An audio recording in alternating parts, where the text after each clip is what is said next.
I am the Tofu Golem. Please enjoy the video. You will not be told to remove critical system components. Instead, start with safe, reversible steps.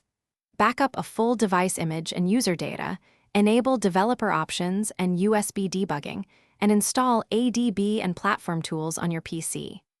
Once done, use an emulator or a dedicated test device so you can experiment without risk. Make sure you verify device compatibility and download signed factory images from the manufacturer for recovery. This prepares you to explore UI changes without bricking your main phone. Once you have a safe environment, focus on approaches that replace rather than remove core components.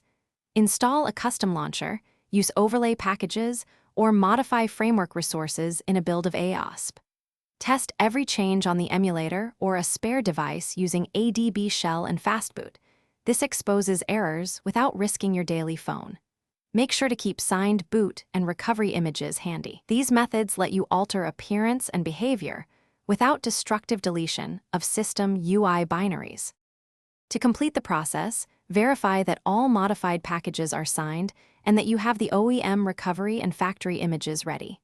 Once done, reboot into recovery and test UI changes. If something fails, use fastboot or recovery to flash the official factory image and restore the backup. Make sure to keep your bootloader unlocked state and signing keys documented. Troubleshooting tip: if the device won't boot, restore the full backup image first, then reflash factory firmware to recover system integrity. Thanks for watching. Consider subscribing if we helped you today.